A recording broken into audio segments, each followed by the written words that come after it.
Olá, olá, estamos aqui mais um episódio do nosso podcast Reviva Mulher e hoje com minha convidada especial, a doutora Kati Avellan, a gente vai falar de um tema que tem uma polêmica, que toda hora que aparece alguém grita, que é reposição de testosterona em mulher.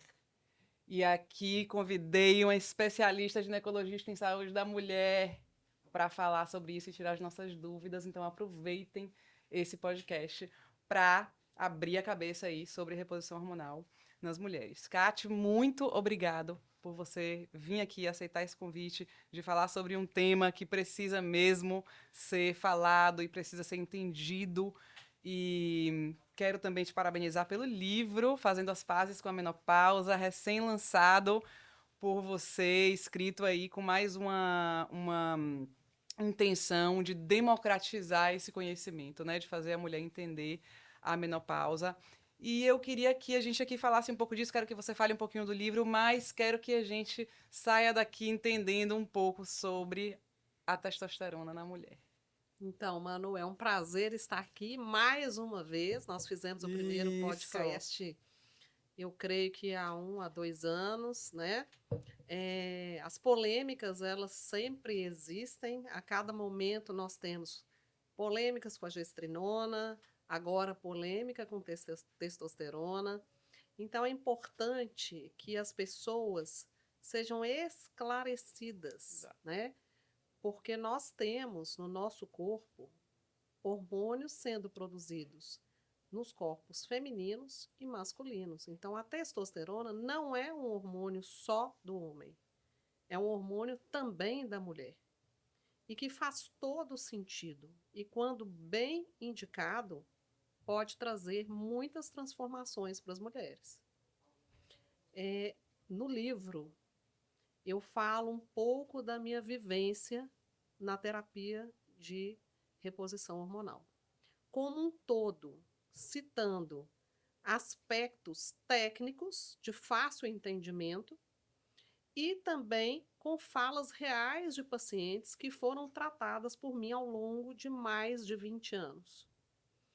É importante que nós, médicos, que trabalhamos da forma correta, com ética, e sempre visando o benefício da paciente, que possamos estar falando sobre o que de fato é verdade e não mitos, né? Porque a gente sabe que as pessoas falam coisas que às vezes estão nas entrelinhas, que quem está nos bastidores e que trabalha com hormônio de verdade sabe que não é só aquilo que é jogado na mídia, Uhum. né?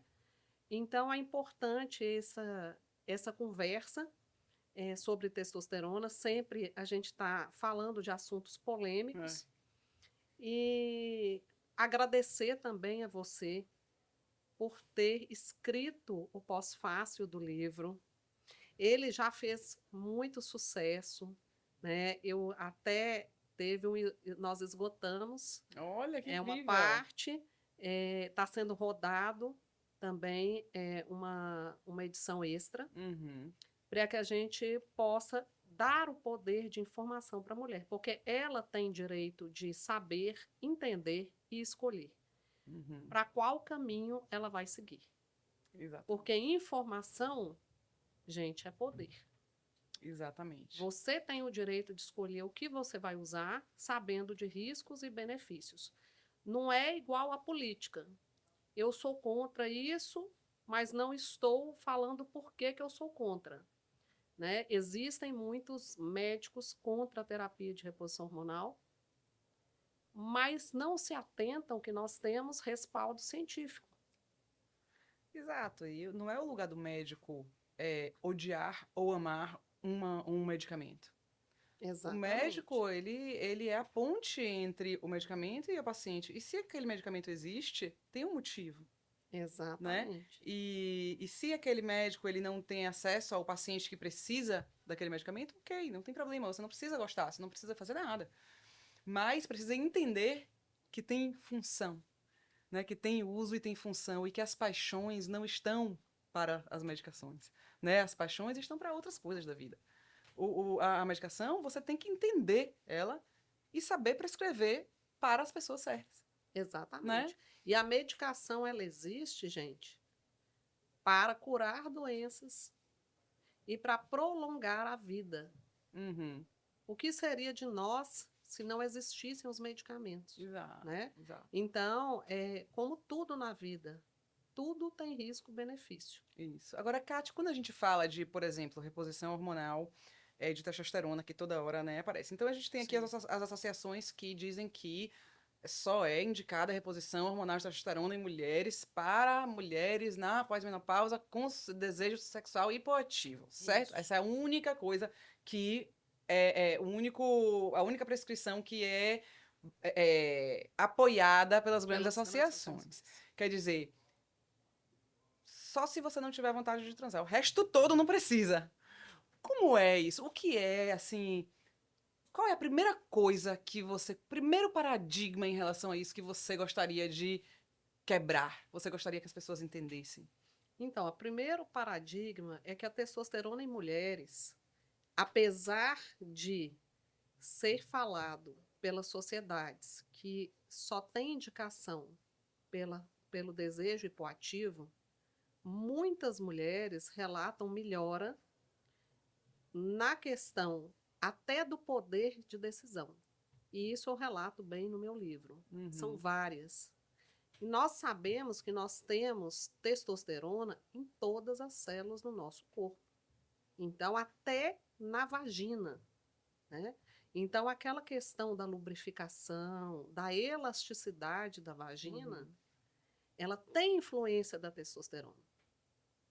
Então, a medicina é uma ciência de verdades transitórias. Exato. O que pode hoje não pode amanhã e vice-versa. A medicina, enquanto estamos conversando aqui, nós temos várias coisas saindo agora, né? Então, eu acredito que essa questão da falta de estudo, né, daqui a pouco nós vamos ter surpresas. Mas o que eu quero dizer em relação à minha experiência? Uhum. Eu tenho quase 30 anos de formada. Durante todo esse tempo, eu trabalhei com testosterona. Faço parte de um grupo de tratamento de reprodução humana e nós usamos testosterona também na infertilidade. Então, tudo é risco-benefício. Individualizar a paciente. Em quem que eu Uhum. vou prescrever testosterona? E se você for ver os guidelines, e eu tive o privilégio de dar essa aula agora no curso, é para mostrar que em doses fisiológicas, os efeitos colaterais, eles são raríssimos. São. Não tem efeito cardiovascular em doses fisiológicas. Não tem efeito de acne, de queda de cabelo. Mas isso depende de quem está por trás do tratamento. Então, vamos falar uma coisa bem prática, que saiu na mídia há pouco tempo, né? Eu gosto de causar polêmicas, né? Nós tivemos aí uma celebridade falando que a testosterona, que o chip da beleza provocou o engrossamento de voz, etc, etc. Gente, vamos lá. A gente tem que definir o que é dose fisiológica e o que é dose suprafisiológica. E, obviamente, as doses suprafisiológicas que você usa, né, que essas pessoas usam, né, não é da noite para o dia. Isso é um longo período de tempo usando. E não é só esse tipo de hormônio. Uhum. E o que mais me intriga e me entristece é aquela questão do combate a uma via de administração de medicamento que já existe há mais de 40 anos. Se a pessoa for usar um anabolizante ou uma testosterona em doses suprafisiológicas, independe da via. Se ela estiver disposta a usar, ela vai usar de forma oral, de forma injetável, de forma sublingual, no mercado negro. Por que eu te pergunto, Manuela? Você que, na minha opinião, é a precursora que esteve diante do seu avô, é o braço direito dele durante muitos anos, foi assim que eu te Uhum. conheci. por que esse ataque tão forte depois que o professor Osmar Coutinho se foi desse planeta? Porque quando ele era vivo, as pessoas não ousavam fazer isso. Eu até no meu livro eu conto um pouco da trajetória do professor, que eu tenho uma profunda admiração. Um homem que depois de morto foi eleito um dos 100 cientistas que mais colaborou com a ciência nas últimas décadas. Isso não é para qualquer pessoa. Então, eu quero saber por quê. Por que que uma via de administração que é usada há mais de 40 anos por um cientista brilhante que pouco foi falado no Brasil, Exato. que trouxe benefício para milhares de mulheres, milhares, que deixou um legado de médicos que trabalham de forma correta, que perpetuaram o trabalho dele, e que eu tenho verdadeira admiração, e por isso eu estou aqui, porque eu tenho admiração por você, porque eu sei que você trabalha de forma ética, que começou do zero de novo, transformando um trabalho que eu acredito. Por que isso? Porque as pessoas que criticam e combatem, né, o trabalho de uma vida de meu avô hoje não teriam coragem e nem condição de ter esse argumento com ele, se ele estivesse vivo. Porque se ele estivesse vivo, ele não ia deixar passar. Ele ia falar, e não tem como você falar para uma pessoa que não há pesquisa sobre o assunto, quando aquela pessoa publicou nas maiores revistas científicas do mundo. E essas pessoas que criticam muitas vezes não publicaram nada em coisa nenhuma. Então eles mesmo não tinham coragem de fazer essa investida contra os implantes quando meu avô estava vivo, porque era uma batalha perdida. Meu avô era muito respeitado fora do Brasil. Mas no Brasil, infelizmente, a gente tem uma dificuldade de valorizar a ciência aqui e o cientista, né? Então, meu avô foi muito mais celebrado como médico do que como cientista no Brasil, né? Que coisa. Ele me falava assim, eu fiquei famoso quando eu fui para fazer o programa na Record. Aí sim me deram valor. Olha isso. Quer dizer, você passa 30 anos de sua vida fazendo pesquisa e fazendo pesquisa trazendo fundos de fora do Rockefeller Foundation, do Ford Foundation, do Population Council, trazendo todos esses organismos estrangeiros para o Brasil, porque ele poderia ter ficado em Nova York. Ele poderia ter ficado em qualquer lugar ou na Europa fazendo pesquisa. Ele quis voltar para o Brasil. Ele quis trazer a ciência para o Brasil, para a Bahia, né? Para usar Climério de Oliveira, o UFBA, como o centro de pesquisa dele, dessas pesquisas globais que mudaram a contracepção mundial. Ele quis fazer isso porque ele se sentia na obrigação de devolver à sociedade o tanto que ele sentia que a Bahia e o Brasil tinham dado para ele. Então, ele fez esse movimento. Mas, infelizmente, como cientista, isso não foi valorizado. Foi valorizado como médico, quando ele ficou popular por causa da televisão e tal. Sim. Mas olha que coisa, né? Que você pode ser um cientista brilhante, provocando revoluções na saúde da mulher. Mas se você não for para a televisão e não ficar popular num programa do meio-dia, né, ou das 11 da manhã, enfim, você não vai ser celebrado. E essa é a realidade que a gente vive no Brasil. Você tem que ser popular para ser celebrado. E isso define a trajetória de meu avô, um pouco, em relação à popularidade. E aí, quando ele faleceu, o campo ficou aberto, ou acharam que o campo tinha ficado aberto, porque não tinha mais essa presença tão forte, e os ataques começaram de maneira muito mais orquestrada e muito mais forte, só que meu avô deixou um legado. Não só em mim, mas em você, e em tantos médicos que trabalham com a gente, né? E nós juntos somos um pouquinho dele, né? Sim. Porque podem dizer que ninguém é insubstituível, mas ele era. Ele é insubstituível, mas ele deixou tantas pessoas e tantos filhos postiços científicos, né?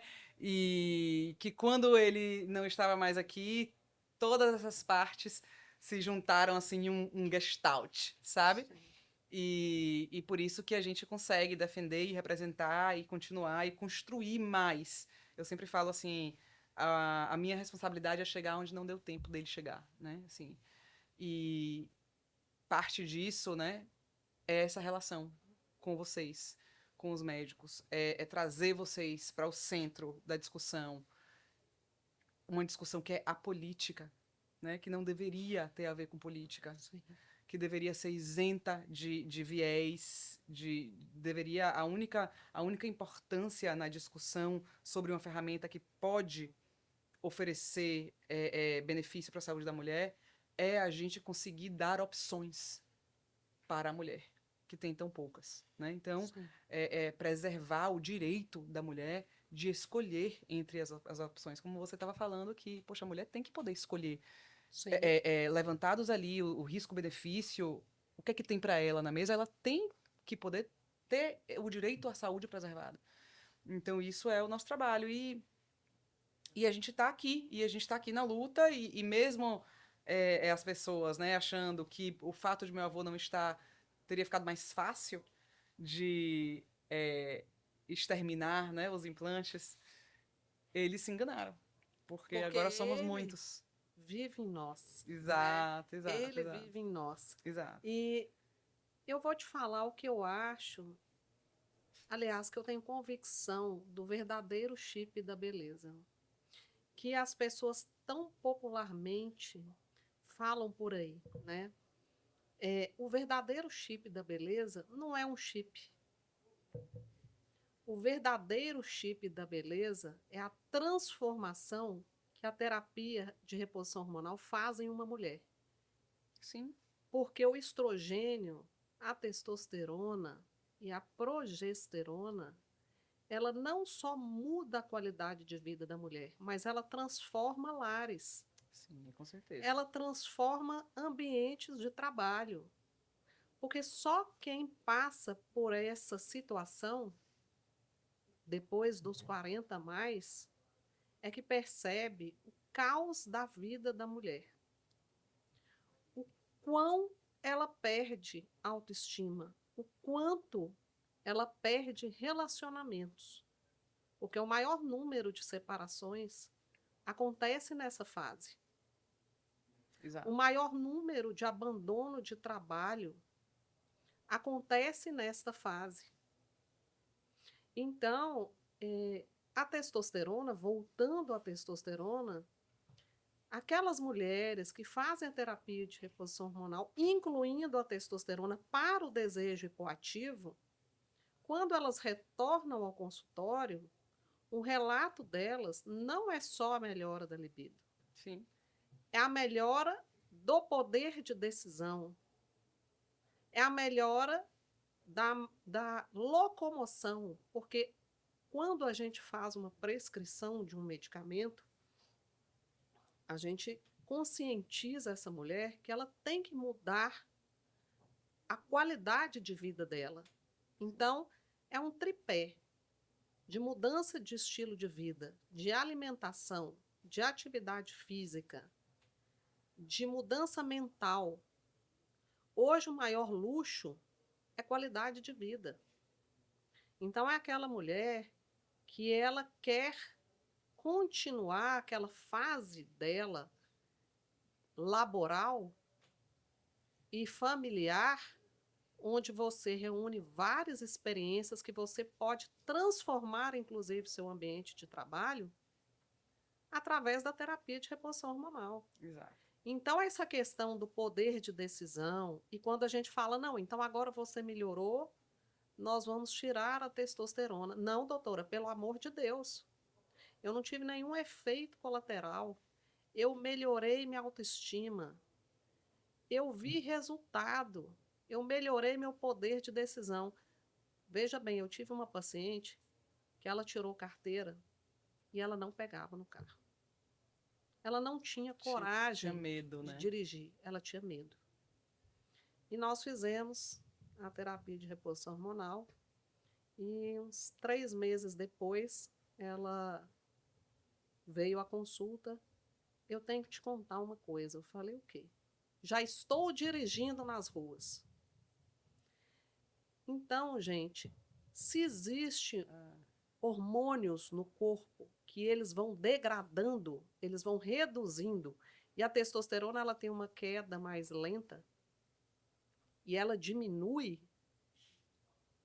por que não repô-la? Quer dizer que os hormônios, eles sofrem queda, e um é menos importante que o outro? Essa é a pergunta. E quais foram as pacientes que usaram testosterona? Eu tenho certeza que o Dr. Elcimar Coutinho trabalhou mais de 40 anos com a testosterona. Uhum. Quais foram as pacientes que tiveram risco real de morte? Porque na minha prática diária, de mais de 20 anos, eu não vi nenhuma paciente, nenhuma, que tivesse efeitos colaterais severos em doses fisiológicas. Eu não conheço, eu desconheço. Tem um estudo, inclusive, que está sendo feito na Austrália, em mulheres usando testosterona e mulheres que estão usando placebo. Uhum. E eu tinha lido um estudo dizendo de risco cardiovascular e que as mulheres que utilizaram testosterona em doses fisiológicas, mais uma vez, tiveram menos morte por doença cardiovascular do que as que usaram placebo. Sim. Então, é muito fácil as pessoas criticarem aquilo que não conhecem. Exato. E eu não sei o que se ganha, e eu acredito que deve ter alguma coisa aí, que as pessoas viram manchete de jornal, porque o que dá ibope é a notícia ruim. São os assassinatos, as mortes violentas e as tragédias. Veja, o chip da beleza deixou fulana assim, assim, assado. Passa no Fantástico, sai na mídia, mas o que de fato é real? E todas as mulheres que usaram com a prescrição inteligente e responsável, que estão ótimas, elas não vão ser capa de nada, né? E por que não temos manchete de jornal? Fulana usa implante hormonal não sei quantos anos, está super bem. Porque a gente pode citar pessoas do meio da mídia que estão super bem fazendo a terapia de reposição hormonal. Eu, por exemplo, sou uma delas. Então, quer dizer, essa questão da voz, descrito na literatura, nos guidelines americanos, europeus e brasileiro, o risco é raro. Sim. Você sabe o que eu fico pensando? Eu sempre volto para essa provocação que eu faço comigo mesma em relação a essa indicação da testosterona para desejo sexual hipoativo, só que nada mais. E aí eu fico pensando assim comigo, quer dizer que a testosterona como um hormônio tão abundante na fisiologia feminina, quer dizer que a única função dele é essa? Ou quer dizer que todas as grandes decisões científicas são feitas baseadas na saúde do homem e não na saúde da mulher? Então, quando a testosterona é prescrita para esse fim, somente para ele, no ponto em que a mulher chega, que ela perde o desejo de ter relação com um homem que ela ama, um relacionamento saudável, vamos tirar todas as outras variáveis, vamos considerar ali que é uma relação saudável de pessoas que se amam, que sempre tal. Ela chegou a um ponto em que ela não tem mais vontade de ter relação com esse companheiro.